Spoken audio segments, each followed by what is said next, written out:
Hey, Product Hunt. I'm Tyson, co-founder and CEO of AutoCloud, and today I'm excited to share AutoCloud 2.0 with the world. Since launching our original 3D cloud infrastructure visibility platform on Product Hunt last year, we've grown our capabilities significantly to include a comprehensive set of tools that allow anybody to build, secure, and operate cloud workloads on AWS, Azure, and GCP. So right now I'm going to show you how the new AutoCloud DevOps platform works in 3 simple steps. Step number 1, you simply come to AutoCloud and take a look at our infrastructure as code catalog. We customize this to every single user that's on our system to ensure that the workloads that we have for you to deploy fit within your own governance, security, and compliance models. We can then select a simple workload. I have one up here already for an EKS cluster. I then simply fill out the data related to how I want this EKS cluster to be configured. Maybe I need to select a certain compliance benchmark this needs to meet, which will change internal configuration under the hood. I can enter a cluster name, VPC, subnet IDs, et cetera, all of the configuration information that I'd need to. For the sake of brevity, I won't fill this out now. What we do behind the scenes after you're done filling out one of these Terraform generators is we create a pull request against GitHub or GitLab or whatever your repository source control of choice is with the resource Terraform code already created for you, nicely formatted. We have no opinions whatsoever about CI and CD. We simply give you the code and then you can deploy it using TFE or Terraform Cloud or Atlantis or whatever you happen to be using.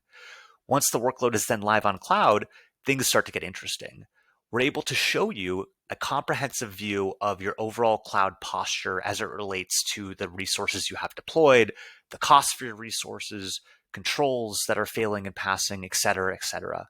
We also give you a breakdown of the different assets that you have available so you can see at a glance between all of your different AWS accounts or Azure subscriptions or GCP projects, what you have to get a good sense of your asset inventory. And again, your compliance information there too. We can then dive into the world of compliance, taking a look at different benchmarks for different providers, such as this compliance benchmark for CIS 1.2 for AWS.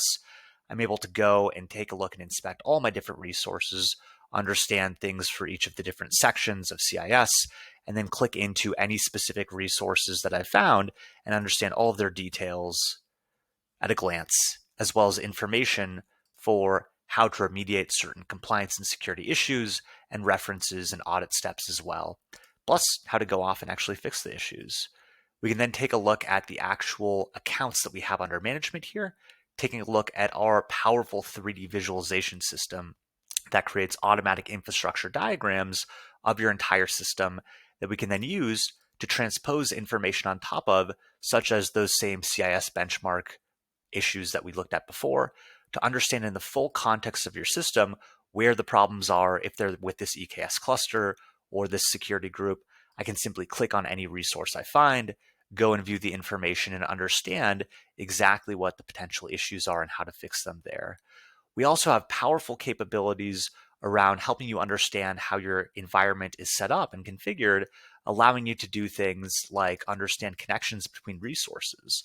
For this EFS file system, I can see its connections and understand that it goes to these mount targets in these subnets. I can click on the mount targets, view all of their information seamlessly. And then very lastly, we're able to go off and compare between 2 different points in time, allowing us to understand between 4.6 and today exactly what was created, exactly what was deleted, and what was changed between resources. And for anything that was, say, created, we can take a look at what was created and understand if there were any issues from a compliance perspective introduced by the creation of these resources, and we can view those here. And that's it. Hopefully you get a chance to check out AutoCloud. Let us know what you think, and we're excited for your feedback. Thanks so much, Product Hunt, and have a great day.